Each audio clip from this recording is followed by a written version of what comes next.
I'm going to be honest. The latest 2 episodes of Maul Shadow Lord, I enjoyed. Kill him. Kill him now. Now, that doesn't mean that I'm, Disney Star Wars is the greatest thing. It's just this show is decent. And some of you might be saying, "You're going down a path I can't follow." Now, worry not. This show is more than likely going to be an exception. And we'll get into why I think this show is decent. But before we get into the 2 episodes, if you're enjoying this video, please consider liking and subscribing. It really helps the channel out. With that out of the way, let's do a quick summary of the 2 episodes. So the 3rd episode, it starts with the Twi'lek Jedi, Devon, and she's just gotten out of her cell, and she is basically encouraged to go down this tunnel where Maul is chilling. He has tea, and he's talking to her the whole time, giving her stuff to think about the Jedi and that. He's also says that he needs her to help him, and she's not interested and whatnot, so she uses the Force and takes one of Maul's lightsabers, and that's when the lights in this area go out and Maul is talking to her and she escapes that. Then we cut to Lawson. He goes to his kids' some kind of sport, but naturally, as is always the case, he shows up and his son's like, "Oh, cool, my dad's there." His son goes out to play. Guess what? He gets a call. "Oh, you gotta come in." So he leaves. It's that kind of thing. Then we cut back to Evan. She's climbing up a ladder. She gets to the top, but Maul is there. They have a duel, and she escapes, not because she's the better duelist, because Maul wants her to leave, and so she leaves. She eventually meets back up with her master, and she tells her master, "Oh, maybe we should bring Maul to justice." And her master's like, "Well, that's not exactly a good idea since we're being hunted by the Empire." But they decide to call Lawson to have Lawson help. So they do, and Lawson gets a big group of officers together and goes to the location where Devon supplied where Maul was. And yeah, so they all get there. I should say the cops get there. And naturally, there's not a whole lot going on. It's more of a trap, and there's Mandalorians there, and so the officers and the Mandalorians are fighting while Devon and her master arrive, and they go find Maul and they duel him.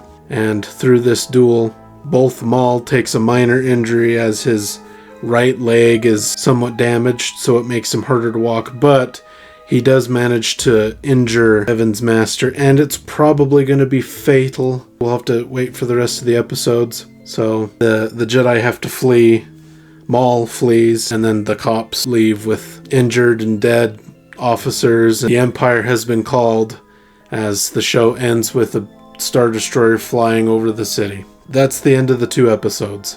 I may have missed some minor things, but I feel like we get the gist. We get the important stuff. The things that matter. Now let's get to why I think this show is decent. I think this show is actually a decent show because it doesn't feel like a Dave Filoni show. To me, a Dave Filoni show is chock full of, "Hey, look at this character from Clone Wars or Rebels," or any, like, I feel like over the years he's just gotten more and more bringing in characters or little things like that, whereas this show is focused on, it's not like bringing in random characters or things like that. It's actually very little in terms of member-berry type stuff like that. I think it's actually pretty well done for the most part, and I think it's the writing. Dave Filoni isn't writing this show, and I think that's why this show is decent. He is involved in the show, but I think Dave Filoni is so busy that his involvement is relatively limited in this. I could be wrong. He could have sat down with the writer and tossed ideas, and he's just uncredited. And this is a rare opportunity where Dave Filoni's, if any of his ideas, they're decent. Now, I will say this. I might be enjoying this show, but I do feel like the effort could have went to a show where we already don't have... We know what happens to Maul. He dies on Tatooine. Obi-Wan kills him in Rebels. So nothing major can happen to Maul. Obviously, Maul cannot have an apprentice for a long period of time because he doesn't have an apprentice in Rebels. And if Maul and Darth Vader fight, well, nobody can die. You could still do some cool things, but you're kind of hamstrung with all this stuff. And I just think it would have been better to make a show where we can have a little bit more freedom. I'd say that's my major criticism with this show, is that I wish that it was a different show, that, or maybe we didn't know what happened to Maul yet. I don't know. It's just decisions made in other shows affect this show, because this show could have been pretty cool and really interesting, but it can only do so much.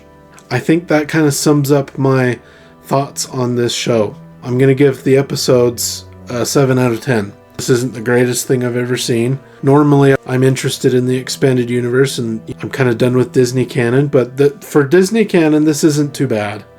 I've seen a lot worse. But again, this is 4 episodes out of 10. There is going to be a season 2. There's plenty of opportunity to bungle it up and make some garbage show. That's my thoughts on episodes 3 and 4 of Maul Shadowlord. Let me know what you thought of these 2 episodes if you've seen it in the comments down below. Do you agree with some of my points? Don't forget to like and subscribe if you enjoyed, and until next time, thanks for watching.